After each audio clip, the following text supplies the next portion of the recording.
మలయాళీ ముద్దుగుమ్మ నయనతార ఇప్పుడు south top హీరోయిన్లో ఒకరు. ఒకే ఏడాది 2 భాషల్లో బెస్ట్ యాక్ట్రెస్ అవార్డులు ఎగరేసిపోయే రేంజ్ కి చేరుకుంది.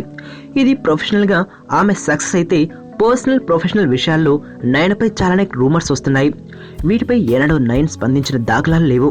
ట్విట్టర్, ఫేస్బుక్, ఇన్స్టాగ్రామ్ ఇలా ఏ సోషల్ ప్లాట్ఫామ్లోనూ నయనతార లేదు. వాటిపై ఇంట్రెస్ట్ కూడా చూపించదు. అందుకే ఈమెను డైరెక్ట్గా అప్రోచ్ కావడం ఎవరికైనా చాలా కష్టం. సాధారణంగా సినిమా ఫంక్షన్లకు కూడా హాజరయ్యే అలవాటు ఈమెకు లేదు. అందుకే సమాధానం చెప్పాల్సిన పరిస్థితి కూడా తలెత్తదు. గత కొన్ని రోజులుగా నయనతారపై చాలానే వార్తలు వస్తున్నాయి.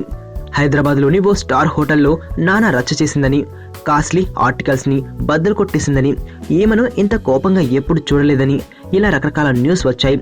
వీటన్నిటితో పాటు నయన్కి హోటల్ రూమ్స్ ఇచ్చేందుకు స్టార్ హోటల్స్ సిద్ధంగా లేవని కూడా రూమర్స్ క్రియేట్ అయ్యాయి.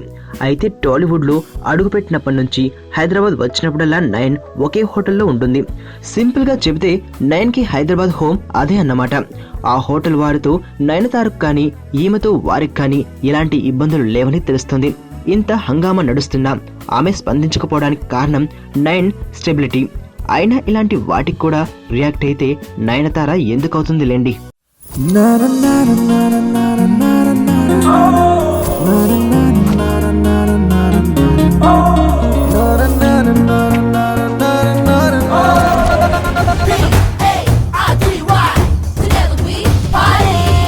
ఓ పాప బాబా రామ్దేవ్ బ్యాచ్ అనమాట. అగాడు